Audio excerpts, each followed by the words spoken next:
everyone. Thank you so much for joining us on this LinkedIn Live. We are just double checking, make sure that we are streaming across all of our platforms so you can see us. So if you can hear us and you can see us, do us a huge favor and go ahead and post a comment. So we know, so we want you to get the very most out of the show today. And I see we are. Wonderful, wonderful. Well, everyone, Ashley and I obviously wanted to bring you a collaboration today on how did they get promoted, because none of us have ever asked that question, right? All of a sudden this comes up, and Ashley and I obviously do very similar work in corporate America and making sure all of you have everything you need to dominate. And we wanted to bring you even more value today.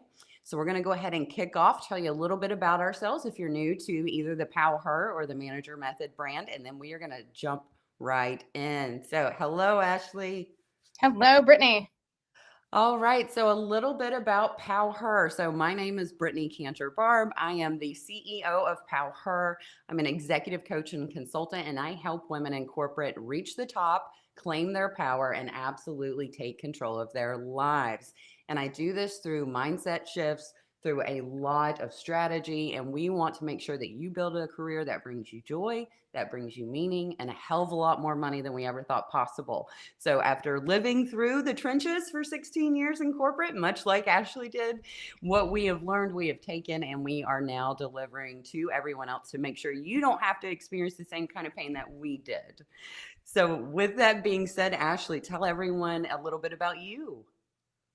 Sure. So I like you been in corporate, was a lawyer in the law firm setting, and then spent about a decade in house up to being a general counsel and then head of HR. So I took that on.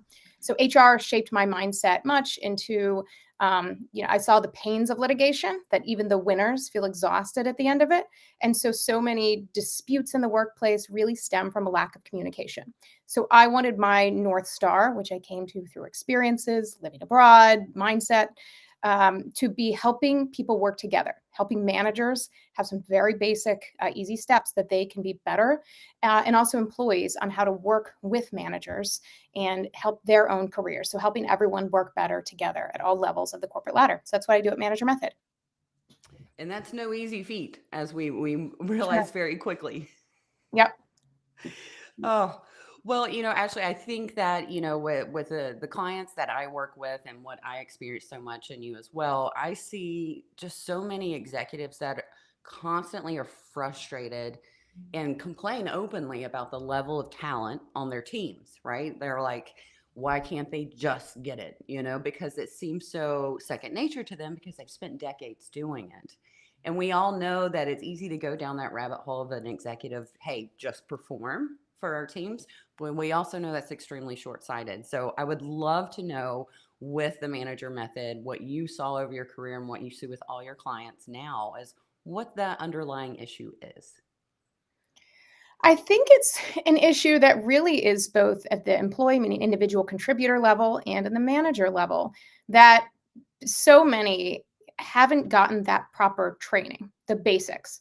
And some of that training is a mindset shift of what are things you need to do to be successful. People are thrown in, whether they're starting their careers.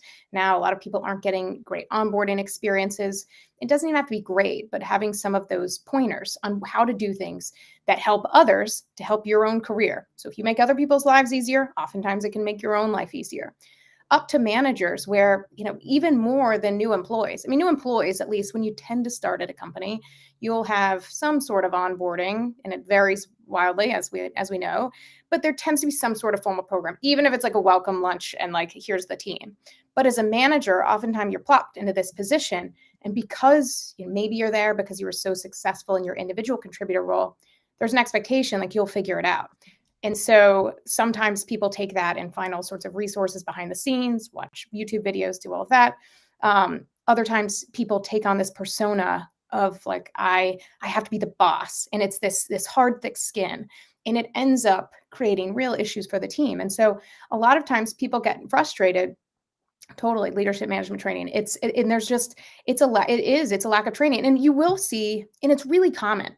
if you're a great individual contributor and you're so great that you're promoted to manage others, well, maybe those things came naturally to you, or maybe it's been a long time since you struggled.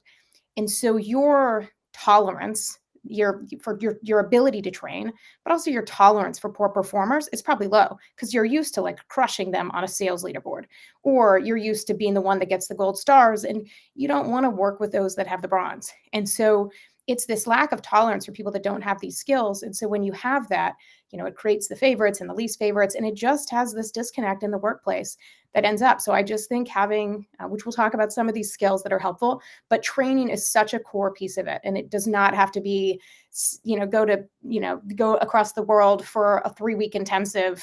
That's probably not happening, especially right now with budgets, but there are many scalable solutions that individuals can do to get skills. Oh, Ashley, I love that you mentioned that it is not so many executives, and especially the women that I work with, they don't have time to literally hold the hands of their managers, their directors, even their executive directors, right? And especially, I mean, they're so far removed from individual contributors at that point. But a lot of us mimic the training that we're getting, right, from the top down. And I love that you talk about outsourcing that training. One thing that I remember doing in my corporate career is I remember trying to do everything, and I didn't want to outsource it because I had this theory that I had to be perfect. And I think as women, we really struggle with that. And so when I finally, like, the light bulb went off, I'm like, well, why am I even trying, to give this person this skill, right? Because that's not what the organization is paying me to do. The organization's paying me to absolutely dominate and kill it like the badass that I am. And Yep. so when I started actually getting experts that had the passion and had probably even better skill than I did to actually train our lower level leaders in the organization, it was night and day difference. How do Yeah. you feel about that? Is that what you saw? Well, look, there's a reason I started Manager Method, because I wanted to have more scalable solutions, because I see it. Like especially if you're a team of one, while everyone else seems to think you're an octopus and you have these 8 hands that are, going all over the place, maybe a 9th if you're really special octopus. In real life, it can be really draining and frustrating, and it has people burn out. I mean, you just saw the McKinsey Lean In study on females checking out. I think you're seeing that across both genders. I don't think there's as much polling of the men as well, but I do think the females are feeling exhausted. And so I do think it. And so sometimes now what I've done with organizations that I found is helpful is I came up with this Manager 101 course. That's kind of some of it is like a recognition, like imposter syndrome, and telling people why that's normal and it's okay and you have to conquer it. Other times it's more substantive subjects. And so one way that I've worked with organizations in a scalable way is to have them go through this training, and they have it. It's like take your own pace. But then what I give organizations, and I tell them, I can do this, but it's probably better for you, because as you know, any training, like, you can sit here and watch hours of me. That sounds terrible. But so you can sit there and watch and then you move on. But it's that hammering it down. And so it's those role play situations and doing it and building that muscle in a safe place, because you don't want to be learning something from a video and a guide and then trying it out on your employee that's having a really difficult time. You want to talk about it with like other leaders. And so what I'll have for organizations, I'm like, I can come in and run that for you. But they've heard a lot from me. I can give you a toolkit. You can run it yourself. And it has everything ready to go. So that the leader's like, okay, good. I don't have time to write these materials, but I want to run it and have some of that credibility and see what my managers are going through. And so it's having those role play situations to say, what would you do in this situation? And having managers give each other feedback first, and not like, oh, why would you say that?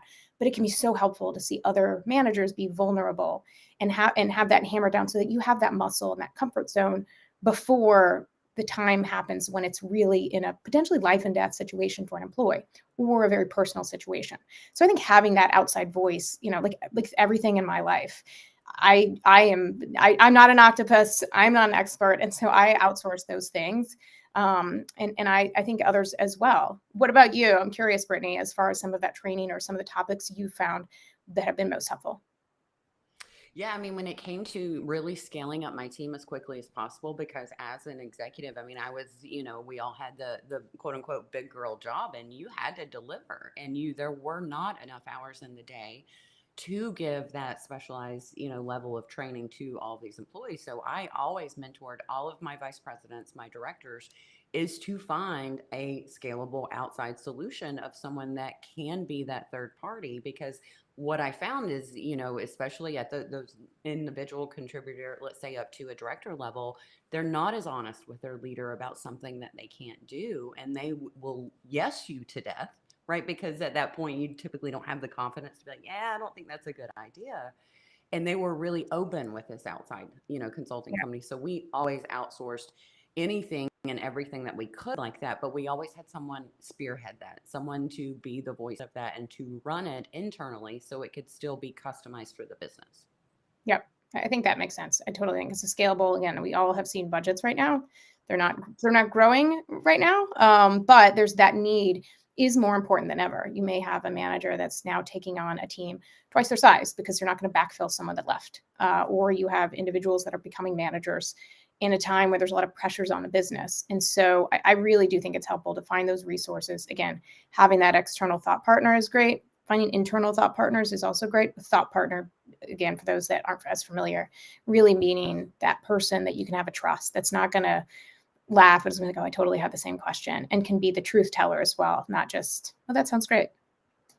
Yeah, absolutely. And then, the ROI, you and I had these conversations with boards and executives as executives are.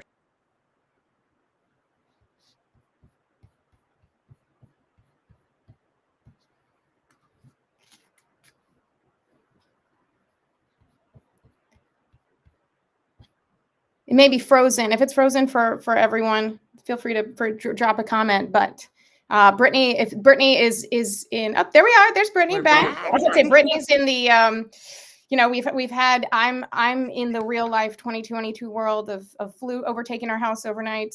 You are in the real life world of Hurricane Nicole coming in. So we're doing all the things today. Oh, right. Ashley and I, before we jumped on there, I mean, if anything that could and could not go wrong did today. So, yes, she literally has the flu plaguing her house. She's trying to do so many things, and there's literally a hurricane right outside my window right now. So, hopefully, I keep power. If not, ladies and gentlemen, we will be back. We will do this again for you.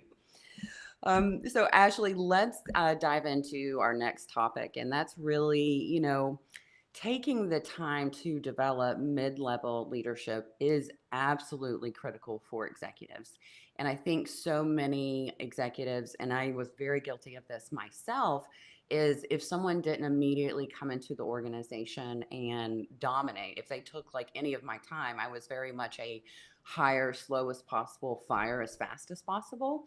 And while I think that there's some truth in that, and I think that strategy is necessary, I also saw that if you're not investing in your team, then if you don't have that bench strength of succession planning, going out there and having to pay, a headhunter firm to find the talent again, investing, it takes a new hire at least 6 months to really start to dominate, right, in their career, where you can absolutely delegate. I really saw that it was what in their mind is you pick the lesser of two evils. And when I say that is it's going to take time either way. Why not invest in the people that are already loyal to your organization, that already want to be there? Are they lacking in some skills? Yeah, absolutely. We all are. We still are today. But go ahead and invest in them because they already said yes to the organization. So I'd love to know like what your experience has been when you had so many of those conversations. And like you said, with budgeting right now, everyone's like, oh, well, we can't afford it. But can we really afford to leave all the money on the table that we are from not having high performing teams? No. And like I said, it's more important than ever because when you have pressures on the business, there's cuts. I was listening to on NPR this morning about the Meta cuts, 11%. And I said, investor, and the line on NPR was investors look at labor as a cost. Mm-hmm. And I sighed, with which of course of course that costs money. Like, okay, I'm not a dodo. But what you do with that money, oftentimes labor, and I even the term labor, I don't always like it because it just dehumanizes the people that are in your workforce that are putting in that blood, sweat, and tears, a lot of that energy. And so oftentimes a company's biggest investment isn't its labor or the people it's having to do the business. And so I say this, like, would you go around kicking your computer equipment, or would you let, do you let your, you might let your equipment in tough times, like go an extra couple months, but you're going to have your maintenance done because it's just going to cost you more down the line. It's exactly the same, if not more, with your people. Meaning to show them what you can. Totally get it if right now is not the time to do very, very expensive, intensive things that you might have 6 months ago, 12 months ago, in the different economy that we had. But with these organizations, I think to get those promotions, to be honest with people. I mean, the number one thing organizations can do, to your point, is to communicate clearly with people. This is where I see your strengths. You're part of our organization. These are ways that you can develop. And sometimes people only say, I do not want to right now. I am good at my job. And organizations need to recognize there's some real value in people that are like, I'm good, I'm here. Like I'm not looking externally. And again, it's not always a company's business whether someone is or not. But if someone says, I'm good, I don't want that right now. I want to cruise along. At times, it can be helpful to push someone, but you also have to know when to respect what someone is, because there's so much value in the steady Ediths or the steady Eddies that want to come and contribute. But to fast track that promotion, to have those communications. Okay, you know what? These are areas I see your development. You have not really given feedback to a team. So I'm going to bring you along. I'm not going to do that tomorrow and have you sit in and give feedback to people, but I'm going to walk you through how I think about that. We're going to go through shadowing. We're going to have you develop these skills, and we're going to do that quickly because you're here and you're in seat. You can, as you're hiring employees, you can do that as well. But you saw in the Great Resignation, the statistic, I think it was like 68 or 70% of individuals in the Great Resignation that said they would like to go back to their prior employer.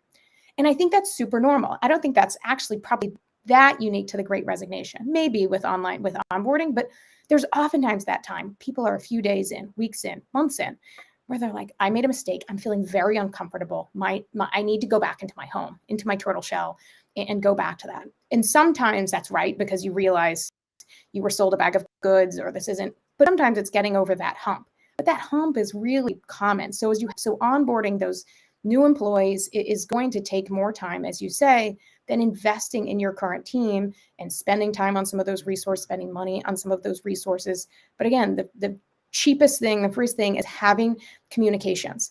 But that's also not magic. You have to then train your leaders to have those communications and their managers to have those communications. And that's one of the biggest aspects of training I see of how to give that feedback, because a lot of those managers will say, can someone else have that conversation with me or for me? I don't want to have that. It makes me feel uncomfortable. That's icky. I don't want to mess it up, which might mean I don't want to have this. And so, can HR talk to this person about them? Like, ugh.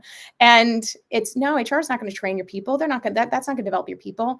And so giving those resources to managers is so important, however an organization can do it. Oh, Ashley, yeah, absolutely. Could not agree more. And you bring up a really good point of this whole idea of training people and developing people. It was very commonly like pushed to human resources. Like, here, Yeah. this is a people problem. You just go deal with it.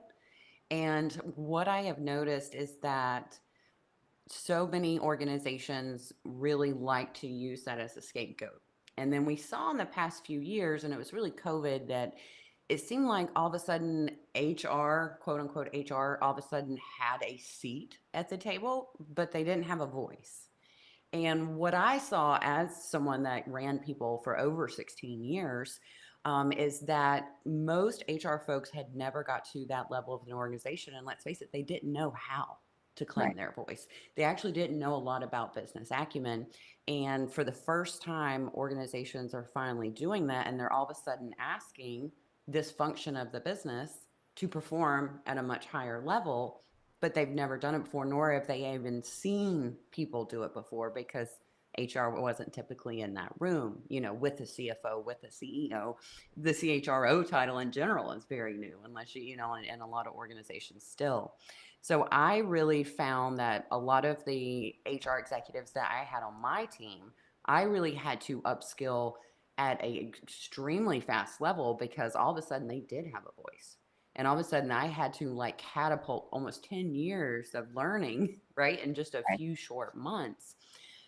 And I really found that there was really three or four top skills that they were lacking in. And I would love to know your experience really working in that world, and especially from the legal point of view, because it was always easy to say HR equals legal, and that's Yep. like this much of what HR actually does, right? Right. But I would love to know your opinion on really making sure how so many HR folks can absolutely where they need to spend their time so they don't lose the seat at the table.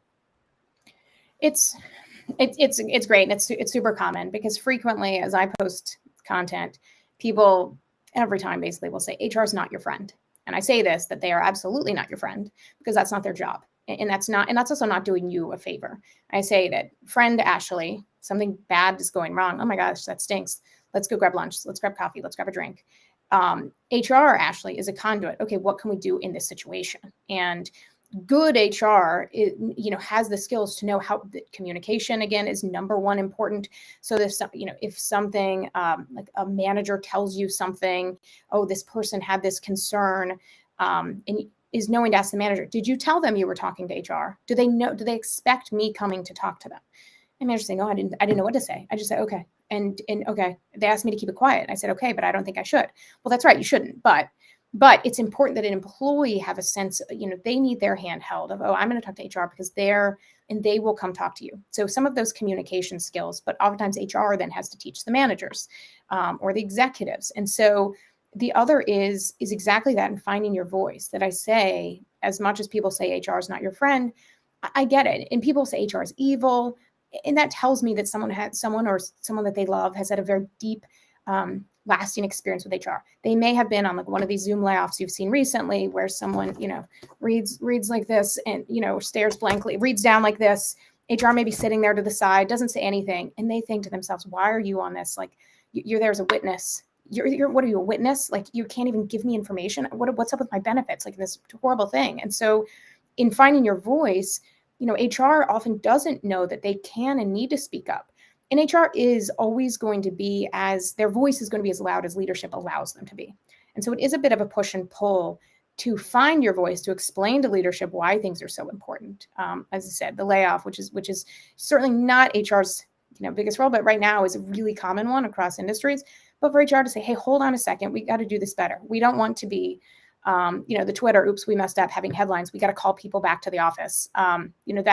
It's a mess. And so let's take a second, and it can take that kind of planning and say, if we don't, these are the things that happen. But even when you talk about onboarding, having this unified, this is going to have this impact on the organization. But being able to have that and push back in a way that shows mutual wins, not just, okay, that's fine. And so oftentimes HR has been, like the Toby model of like the fun police. But HR is not a place, sales is where you go if you want to be on a leaderboard and get that kudos, get those gold stars. HR can often be thankless in the broad scale, but sometimes it can be those relationships with individuals where you are making an impact on their life or their dependent's life. But some of those skills for HR are communication, figuring out ways to push back. And if you push back in an organization, and I didn't like to, maybe not push back, but like educate, I'm sure there's something I'll think of offline, but like use that, like that influence, and explain to people to get their perspective thinking in real practical terms of how little shifts can have a benefit. And if you're an organization that has no appetite for that and you want to do that, then that's probably not going to be a good fit overall. But trying to do that, it is really a service that HR can do. And as you become a leader and have that sitting there and saying, I get that there's financial implications to this, but let's talk about our investment and what we are going to get out of this and how this is going to be received, and bringing that perspective rather than feeling like you need to be silent. What do you think? What are some of the other skills you're seeing? I mentioned you had 3 to 4. Yeah, I mean, I think the underlying skill, regardless of, function in a business, especially, within my clients, obviously I only work with those that are female or identify as female in the corporate world. And it has much less to do about being competent. I mean, these women are beyond competent, regardless of where they're at. But when it comes to claiming their voices, they have been told to basically stay quiet, to stay saying yes, to stay obedient, to all these things we've been told as women since birth. And so when they are sitting in these meetings and they say, hey, we need to lay off or call everyone back, that person is likely just did not feel because she's been taught her whole life to say, wait a second, that's going to be a shit show. We don't want to do that. That's going to Yeah. hit the media. That's going to do all these things. And so, what we do, a lot within our programs at this executive level is really peeling back and reclaiming who our authentic self is, because the hard skills are the easy part. Right, it's your mindset, that fear, the imposter syndrome. You said that, and that goes throughout the whole organization. I've worked with countless CEOs that are riddled with imposter syndrome, and they've accomplished amazing things. But it's really claiming back who you really are and trusting your gut. Yeah. So once they trust their gut, and they knew in that meeting that we shouldn't lay off that way, or we should outsource training instead of trying to do it ourselves, like we should absolutely invest in our teams, is I guarantee you that's what they thought. They just didn't have the confidence to speak up. So that's the number one thing. From there, it's basic business acumen and things like that. I think that totally makes sense. And I think it can be really challenging. Sometimes I'll hear, and I've heard like through chief females that have been in seats somewhere for a long time, but also then people that have been somewhere for a very short time. Of if you've been there a long time, like how do I change my voice and start speaking up and not have people be like, what do you do? Who's this person?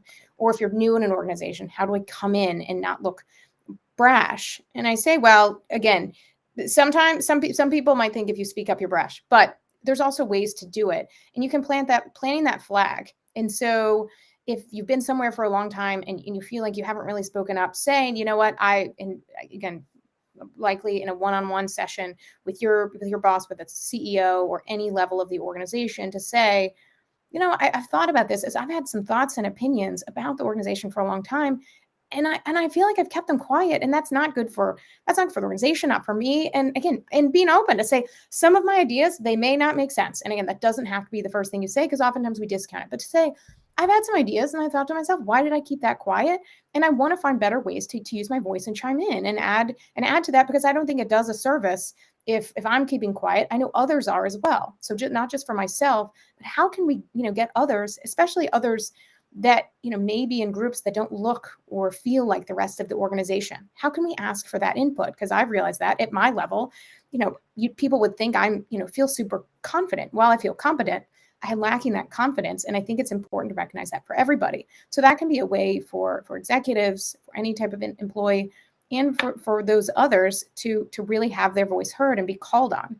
And if you're new to an organization, planting that flag to say, when I'm here, I want to give opinions. And, whenever you bring someone in for another organization, it can be helpful to bring best practices. And even to meet people where they are, to say, I'm not going to every time be like, well, at, ABC Corporation, this is how we did it, because we all know that person. You're like, okay, I know you did. But to say, I want to bring things in when appropriate and have ideas and say that. So I do that. How are ways that others speak up, and are others doing that as well? Because every time a new employee, or especially in a leadership level, comes to an organization, it can be time to rethink old habits and whether others are actually contributing, or it's just this, Knights of the Round Table meeting where King Arthur dictates and everyone else nods along and then side text to each other. Oh, Ashley, you and I, obviously, we've collaborated before. I know we could speak for hours, but we're down to just a couple minutes left. So I'd like to leave the audience with, because we just give them little tiny nuggets, right? Yeah. Out of everything in Manager Method, there's so much more to it. In the PowHER program, there's so much more to it. And I want to give everyone that's listening, or when they watch this on replay, how can they go out and find out more about you and your brand?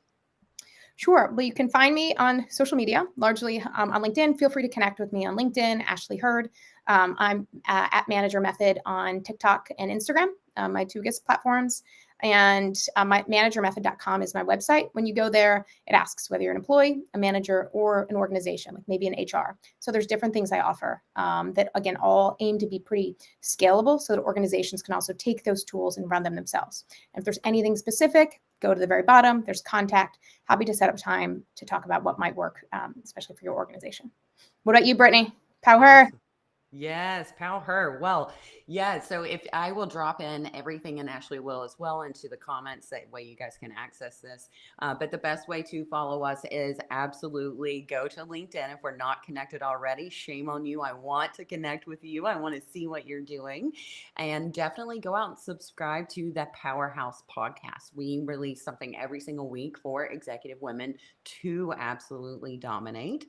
And then, of course, just like Ashley, we're on every single social media platform possible. Go out there, connect with us and would love, because I know we're both posting free content to help you absolutely soar no matter. Now we have the entire level of the organizations covered. You got everything you need from your IC all the way up to your board with both of us, and we would love to continue to bring you value. Totally. Love it. All right, everyone. Everyone You will likely see over us their lunch. again. I hope people had something good to eat while we're oh, we need the feature to show the food pictures during it. That would always give me some ideas. Oh, that would be awesome. Speaking of which, let's go grab some food ourselves. Sounds good. Stay safe, Brittney. You as well. All right. Bye.